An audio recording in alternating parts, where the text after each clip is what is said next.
Cinema വിട്ട് നിന്നു കുറച്ചു കാലം. അപ്പോൾ കുറേ കാര്യങ്ങളൊക്കെ ഇതിൽ മാറ്റങ്ങളൊക്കെ വന്നു. പിന്നെയാണ് ഞാൻ പറഞ്ഞു അയ്യോ ഇനി കുറേ പേര് ചോദിച്ചുകൊണ്ടിരുന്നു ഇങ്ങനെ പടത്തിൽ അഭിനയിക്കണം. കുറേ പടങ്ങൾ ഞാൻ മിസ് ചെയ്തു, വാസ്തവത്തിൽ മിസ് ചെയ്തു. പക്ഷേ എനിക്ക് അന്നൊന്നും ഞാൻ മിസ് ചെയ്തു എന്നുള്ളൊരു വേദനയൊന്നുമില്ല. ഞാൻ എൻ്റെ മനസ്സോടുകൂടിയാണ് ഞാൻ മാറി നിന്നത്. പിന്നെ വിളിക്കുമ്പോൾ ഞാൻ വേണ്ടെന്ന് പറയും. അപ്പോൾ എൻ്റെ മോന് വേണ്ടിയാണ് ഞാൻ ഇതൊക്കെ ചെയ്തത്. കാരണം ആ മോൻ പഠിച്ച് അവന് കല്യാണം ആവുന്നവരേക്കും ഞാൻ പിന്നെ അഭിനയിച്ചില്ല. അപ്പോൾ അവൻ പറയും അമ്മ ഇപ്പോൾ സിനിമ വളരെ ഈസിയാണ്, പണ്ടത്തെ പോലെയൊന്നും ഡയലോഗൊന്നും പഠിക്കേണ്ട ആവശ്യമില്ല, ഒരാൾ പുറകെ നിന്നെല്ലാം പറഞ്ഞു കൊടുക്കും. ആ മോണിറ്റർ പറഞ്ഞുകൊണ്ടിരിക്കും, നമ്മളത് കേട്ട് പറഞ്ഞാൽ മതി.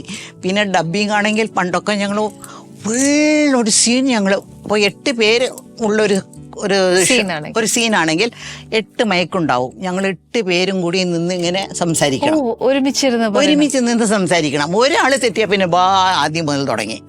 അപ്പൊ അങ്ങനെയൊന്നുമില്ലല്ലോ. അപ്പൊ ഭയങ്കര ഈസിയാണമ്മ, ഒന്ന് അഭിനയിച്ച് നോക്കൂ, ഒരുപാട് അഭിനയിച്ച് നോക്കുന്നു. ഞാൻ പറഞ്ഞു അഭിനയിക്കേയില്ലെന്ന് പറഞ്ഞു. ഇങ്ങനെ ഇരിക്കുവാണ് സത്യനന്ദിക്കാട് എന്നെ വിളിച്ച് ഒരു പടത്തിൽ അഭിനയിക്കണം എന്നൊക്കെ പറഞ്ഞത്.